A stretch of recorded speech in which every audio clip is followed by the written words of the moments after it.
Ez anha peyama Brez Abdullah Öcalan peşi bi zimane Kurdî pişrejî bi Tirkî bixwînim. Destûra min a bingehîn bu ere jiyaneke esûnî ye. Ez di ferqa vê yekê de me ku li ser xaka xwebûnê hûn rastiya miroviyê bi her awayî dijîn. Hûn jinên xwedî nirxên efsûnî min tu caran dev ji jiyana bi were bernedam. Ez jiyana bi vî halî bu rista bingehîn ku min li ser piyan digirê. Lê rastiya ku cara yekem ewqas bi heybet û azad e wê biqasî pêşînên din ên Mezopotamyayê bi heybet bê. Belkî jî ev yek pêk hatibê. Meseleya azadiya jinê hîn jî girîngiya xwe diparêze. Pêvajiya komünalîst a demokratîk rewşa nûjen a civakbûyîna jina pêşeng e. Bi destxistina rastiya civakî jî encaq bi vê rêbazê mümkün e. Heya ku çanda tecavüzê ango destrêjiya zayendî têk neçe diqadên zanistî, estetik û olî de heqîqeta civakî jî dernakeve holê. Wekî ku ji Marksîzmê jî hat îsbatkirin, heya ku çanda serdest a zilam du kirahiya civaka serdema nû de nê fetsandin serkeftina sosyalîzmê nemümkün e. Rêya sosyalîzmê ji azadiya jinê derbas dibe. Heya ku nebe sosyalîz, heya ku demokrasî nebe, sosyalîzm zî nabe. Azmûna min a yekem a bi sosyalîzmê re bi şewaza axaftina bi jinekî re diyar bû.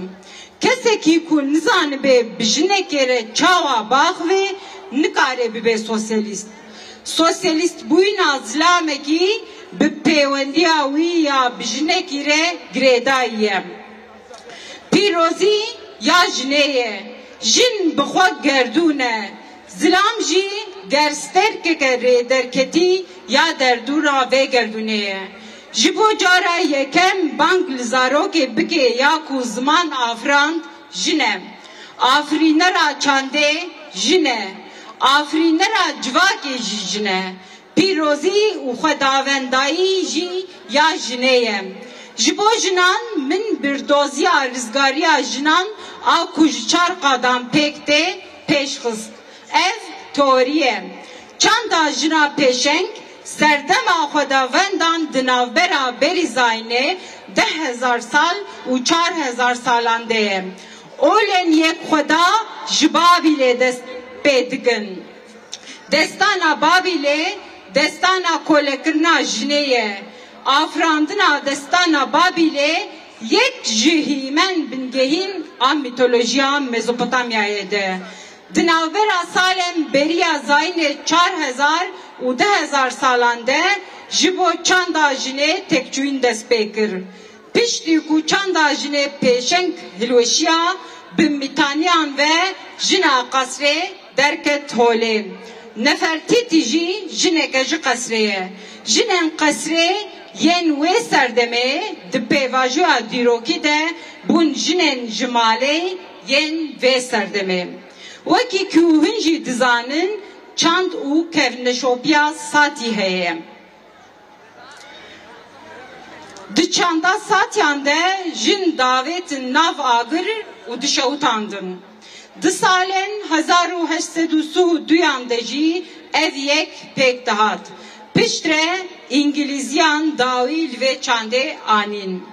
Wejîna ku wê ji nû ve pêk bê gelek girîng e. Divê jin ne duwarê biyolojîk de, divê duwarê çand, civakî û dîrokî de bê nirxandin. Wekî ku Simon de Beauvoir jî dibêje, jin ne ji Zaynê ye, ji hebûnê ye. Ez ne dijberî evîn û zewacê me. Lê her roj li ser navê evînê cinayetên gelek hov pêk tên. Kesekî evîndar çawa evîna xwe dikuje. Ev ne evîn e. Heya niha gelek jin jiber peywendiya bi rengî intihar kirin. Her wiha çanda azad a jinê heye. Asta ku hatî hûn nêzî vê çandê ne. Jin hewl didin derkevin derveyî sînorên dayîkbûyîn û hevjînbûnê. Lê hîn jî hûn ancak ji sedî dehan çanda azad jinê îdare dikin. A esas ew e ku divê bi ferasetê şerbê kirin. Pergala civakî ya zilamên serdest her tim ji bo jinan pirsgirêkan dafirîne. Tundî heye, dagirkerî heye, ensestî heye, destdirêjiya zayendî heye, ihtimala kuştina zarokên keç heye. Di pêşerojê de zarok bên kuştin hûnê çi bikin? Dema ez behsa çanda satî dikim, ez bal dikişînim li ser vê rastiyê. Divê hûn bi vê çand û ferasetê re şer bikin. Di vî warî de kêmasî û nakokiyên we hene, xwe ji van kêmasî û nakokiyan rizgar bikin. Pirsgirêka jinê ji pirsgirêka Kurd kurtir e. Pirsgirêkeke bi vî rengî heye. Di vî warî de me destpêkeke piçûk pêkanîm. Çanda şer û pevçûnê herî zêde li dijî jinan dimeşe. Tekbirina vê çandê dînamoya têkoşîna me ye.